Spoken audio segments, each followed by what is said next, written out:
We use this for the contents of the layboxes. We also use the sphagnum, but this is basically the same thing. I make sure that that's all it is moss, that there's no chemicals that are added. It's just, we use this with orchids too. And for this amount, allowing for the fact the female is one, going to make a giant mess with it, and two, going to displace a lot. That's about the amount I'm going to put in each.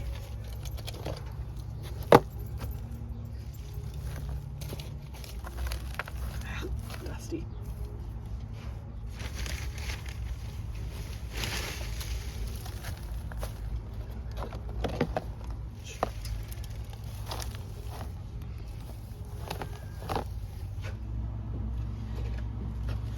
For the adding water part, I just use water that's been treated with Reptisafe.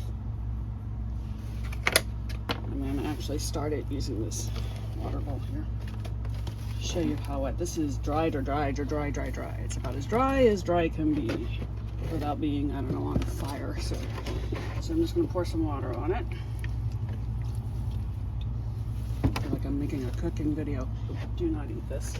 And then I just kind of squish it together like a sponge. Doing this left-handed. Getting as much as I can. There we go. So you want it just absolutely soaked. And this is true of any, I do this with the vermiculite, I do this for the eggs. I do this with, if I have sphagnum moss, whatever. But for this, now for you to see, oh, let's see here. When it comes time to put it in the lay box, obviously angling it down so it doesn't come out that hole I just made. You want to squeeze this until there is just almost nothing coming out, because you don't want mold. So you're going to compact it all down and then put it in your lay box. Not your lay box, your snake's lay box. Unless you're into laying eggs this way, but that's a personal matter. Okay, so it's about like this. Now she's going to go in and she's going to make a giant mess and probably drag it around, but you know, it works. And this is good, like if you want to do humid hide, same thing, same kind of thing. So that is one, and now we'll do some more. Just using the same water, no need to pour any more in there. Again, this feels like I'm cooking.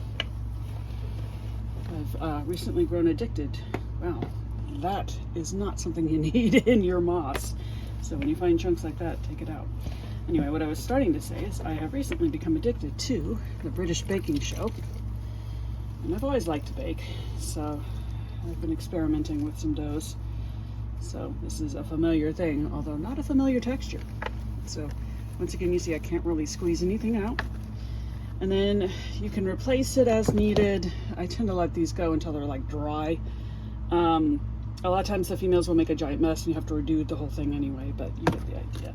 Okay, this is Myrtle's tub. Myrtle is anaconda, lavender. I'll be just starting to go blue for her pre-lay shed, but you can see, maybe you can see, she is plump and ready to, getting ready to have her pre-lay shed.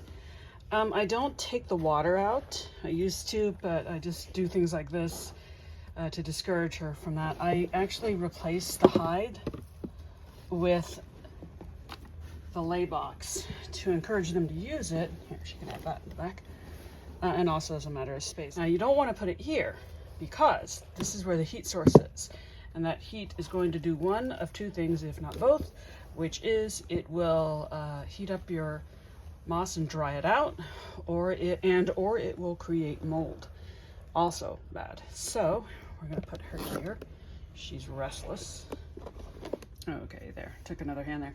Now the water is a little closer to the heat than I would like, but that's a lot easier to fix and replace. And you can see Myrtle is already making her way into the lay box. This is our other gravid girl. This is Kerfuffle. As you can see by her zombie eyes, she is definitely in blue.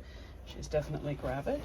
She was bred to a red anaconda double het sunburst, which means he's 100% het sable and albino. So let's get her lay box in. So I have it so that it's open to the front. You can obviously position that however you think is comfortable. She's probably going to move it anyway because they get so restless. And keep your snoot down, my love. All right, there's your water to kind of hold it in place. And what's nice about these is that they fit so nicely